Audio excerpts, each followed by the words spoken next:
Demo ਕਰਕੇ ਵਾਹਨਾ ਦੇਖੋ। ਹੈਗਾ ਜੇ 5 ਪਰੇ ਵਾਲਾ ਮੱਕੀ ਵਾਲਾ ਰੇਜਰ, ਇੱਕ ਸਾਈਡ ਦੇ ਉੱਤੇ ਮਕਈ ਲਾਉਣ ਵਾਲਾ 5 ਖੇਲੀ ਵਾਲਾ। ਤੁਸੀਂ ਕਮਾਦ ਦੀ ਖੇਲੀ ਵੀ ਕਰ ਸਕਦੇ ਹੋ, ਮਕਈ ਦੀ ਖੇਲੀ ਵੀ ਕਰ ਸਕਦੇ ਹੋ, ਸਬਜ਼ੀਆਂ ਦੀ ਖੇਲੀ ਵੀ ਕਰ ਸਕਦੇ ਹੋ, ਹਰ ਤਰ੍ਹਾਂ ਦੀ ਖੇਲੀ। ਦਾ ਮੋਟਾ 4 ਇੰਚ ਦਾ ਫਰੇਮ ਲੱਗਾ, ਟੋਟਲ ਤੋੜੋ ਤੋੜ ਪੱਟੀ ਲਗਾਈ ਹੋਈ ਹੈ। ਪਰੇ ਦਾ ਸਾਈਜ਼ ਅੱਗੋਂ ਛੋਟਾ ਵੱਡਾ ਵੀ ਕਰ ਸਕਦੇ ਹੋ। ਇਹਨੂੰ ਸੂਤਰ ਮੋਟੇ ਪਰੇ ਲਗਾਏ ਹੋਏ ਨੇ ਜੀ। 4 ਸੀਟਰ ਲਗਾ ਕੇ ਸਿਰਫ 6 ਇੰਚ ਦੀ ਚਾਲ ਚੱਲਦੀ ਹੁੰਦੀ ਹੈ, ਮਗਰ ਜਿਹੜੇ ਅਸੀਂ 5 ਸੀਟਰ ਲਗਾ ਕੇ ਦਿੰਦੇ ਆ ਕਮ ਸੇ ਕਮ ਇਹਦੀ 27 ਇੰਚ ਦੀ ਚਾਲ ਚੱਲਦੀ। ਕਿੰਨੇ ਦਾ ਦਿੰਦੇ ਪਏ ਆ? ਮੁਨਾਸਬ ਜਿਹਾ ਪ੍ਰਾਈਸ ਹੈ ਕਿ ਸਿਰਫ। अस्सलाम वालेकुम पाकिस्तान, उगाड़ा तो खलीफा अफजल ज़राई इंडस्ट्री तो लो जी जनाब, फिर एक बारी तुहाडी खिदमत च हाज़र अपने किसान वीरां दे। हैगा जे 5 परे वाला मक्की वाला रेजर, एक साइड दे उत्ते मकई लाउण वाला 5 खेली वाला जिहड़ा कि तैयार कीता है। साडे दोस्त सीगे YouTube तो साडे नाल वीडियो देख के साडे नाल कॉन्टैक्ट कीता, इन्हां ने अपना आर्डर बुक करवाया जे।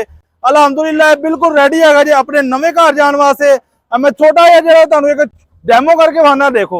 ਨਾਲ ਜਿਹੜਾ ਵਾ ਤੁਰਦਾ ਜਾਂਦਾ ਵਾ, ਜਦੋਂ ਇੱਕ ਸਾਈਡ ਤੇ ਆਪਣਾ ਫੇਰਾ ਪੂਰਾ ਹੋ ਜਾਂਦਾ ਵਾ, ਦੂਸਰੀ ਸਾਈਡ ਦੇ ਉੱਤੇ ਜਾਣ ਵਾਸਤੇ ਆਪਣੀ ਸਾਈਡ ਬਦਲਣ ਵਾਸਤੇ ਫਿਰ ਹੈਂਡਲ ਦੇ ਨਾਲ ਬਿਲਕੁਲ ਈਜ਼ੀਲੀ ਜਿਹੜਾ ਦੇਖੋ ਆਪਣੀ ਇਹ ਸਾਈਡ ਚੇਂਜ ਕਰ ਜਾਂਦਾ ਜੀ। 5 ਖੇਲੀ ਵਾਲਾ ਜਿਹੜਾ ਮਕਈ ਲਾਉਣ ਵਾਲਾ ਅਸੀਂ ਰੇਜਰ ਮਸ਼ੀਨ ਤਿਆਰ ਕੀਤੀ, ਇਹਨੂੰ ridger machine auto seed planter ਵੀ ਅਸੀਂ ਕਹਿੰਦੇ ਹੈਗੇ ਆ ਜੀ। ਰੇਜਰ ਜਿਹੜਾ ਹੈਗਾ ਜੇ, ਇਸ ਤੋਂ ਇਲਾਵਾ ਤੁਸੀਂ ਸੀਡਰਾਂ ਤੋਂ ਬਗੈਰ ਤੁਸੀਂ ਕਮਾਦ ਦੀ ਖੇਲੀ ਵੀ ਕਰ ਸਕਦੇ ਹੋ, ਮਕਈ ਦੀ ਖੇਲੀ ਵੀ ਕਰ ਸਕਦੇ ਹੋ, ਸਬਜ਼ੀਆਂ ਦੀ ਖੇਲੀ ਵੀ ਕਰ ਸਕਦੇ ਹੋ। ਹਰ ਤਰ੍ਹਾਂ ਦੀ ਖੇਲੀ ਕੱਢਣ ਵਾਸਤੇ ਤੁਸੀਂ 5 ਵਾਲਾ ਜਿਹੜਾ ਕਿ ਰੇਜਰ ਮਸ਼ੀਨ ਤੁਸੀਂ ਇਸਤੇਮਾਲ ਕਰ ਸਕਦੇ ਹੋ। ਫਿਰ ਇਹਨੂੰ ਜਿਹੜਾ ਮਟੀਰੀਅਲ ਲੱਗਾ ਹੈਗਾ ਜੇ, ਮਟੀਰੀਅਲ ਜਿਹੜਾ ਲੱਗਾ ਮੈਂ ਕੱਲੀ ਚੀਜ਼ ਥੋੜੀ ਤੁਹਾਨੂੰ ਤਫਸੀਲ ਦੇ ਨਾਲ ਦੱਸਦਾ ਜੇ। 4 ਇੰਚ ਦਾ ਫਰੇਮ ਲੱਗਾ, ਮੋਟਾ 4 ਇੰਚ ਦਾ ਫਰੇਮ ਲੱਗਾ, ਟੋਟਲ ਜਿਹੜੀ ਆ ਤੋੜੋ ਤੋੜ ਪੱਟੀ ਲਗਾਈ ਹੋਈ ਹੈ। ਫਿਰ ਐਡਜਸਟੇਬਲ ਹੈਗਾ, ਐਡਜਸਟ ਕੀਤੀਆਂ ਹੋਈਆਂ ਇਹ ਚੀਜ਼ਾਂ ਐਡਜਸਟ ਕੀਤੀਆਂ। ਤੇ ਪਰੇ ਦਾ ਸਾਈਜ਼ ਅੱਗੋਂ ਛੋਟਾ ਵੱਡਾ ਵੀ ਕਰ ਸਕਦੇ ਹੋ। ਫਿਰ ਪਿਛਲੀ ਸਾਈਡ ਤੋਂ ਜੇ ਮੈਂ ਤੁਹਾਨੂੰ ਦਿਖਾਣਾ ਜੇ ਕਾਬਲੇ ਲਗਾਏ ਨੇ, ਇਹ ਜਿਹੜੇ ਖੋਲ ਕੇ ਤੁਸੀਂ ਆਪਣੀ ਖੇਲੀ ਦਾ ਸਾਈਜ਼ ਛੋਟਾ ਵੱਡਾ ਕਰ ਸਕਦੇ ਹੋ। ਇਹ ਪਾਨ ਪੱਤੇ ਵਾਲਾ ਜਿਹੜਾ ਕਿ ਅਸੀਂ ਨਵੇਂ ਮਾਡਲ ਦੇ ਵਿੱਚ ਬਣਾ ਕੇ ਦਿੰਦੇ ਪਏ ਆਪਣੇ ਦੋਸਤਾਂ ਨੂੰ, ਅਲਹਮਦੁਲਿल्लाह ਬੜੀ ਅੱਛੀ ਵਰਕਿੰਗ ਵੀ ਕਰਦਾ ਹੈਗਾ। ਫਿਰ ਇਹਦੇ ਨਾਲ ਤੁਸੀਂ ਮਕਈ ਜਿਹੜੀ ਇੱਕ ਸਾਈਡ ਦੇ ਉੱਤੇ ਲਗਾਓਗੇ, ਇੱਕ ਸਾਈਡ ਦੇ ਉੱਤੇ ਲਗਾਉਣ ਦਾ ਮਕਸਦ ਇਹ ਹੁੰਦਾ ਵਾ ਜ਼ਿਆਦਾ ਜਰਮੀਨੇਸ਼ਨ, ਜ਼ਿਆਦਾ ਪੈਦਾਵਾਰ ਲੈਣ ਵਾਸਤੇ ਲੋਕ ਇਹਨੂੰ ਪਸੰਦ ਕਰਦੇ ਹੈਗੇ ਨੇ।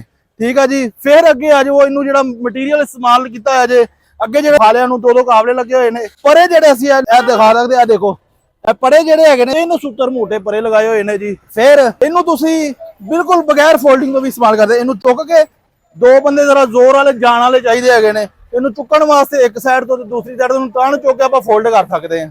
ਫੋਲਡਿੰਗ ਵਾਸਤੇ ਆ ਕਬਜ਼ਾ ਲੱਗਾ ਹੈ ਜੇ, ਕਬਜ਼ਾ ਲੱਗਾ ਹੈ, ਇਹਨੂੰ ਆਪਾਂ ਤੁਹਾਨੂੰ ਚੁੱਕ ਕੇ ਫੋਲਡ ਕਰਾਂਗੇ। ਇਹ ਫੋਲਡਿੰਗ ਕਰਕੇ ਤਾਂ ਨੂੰ ਖੜਾ ਹੋ ਜਾਵੇਗਾ। 5 ਸੀਟਰ ਲੱਗਦੇ ਨੇ, 4 ਸੀਟਰ ਵੀ ਲੱਗਦੇ ਨੇ।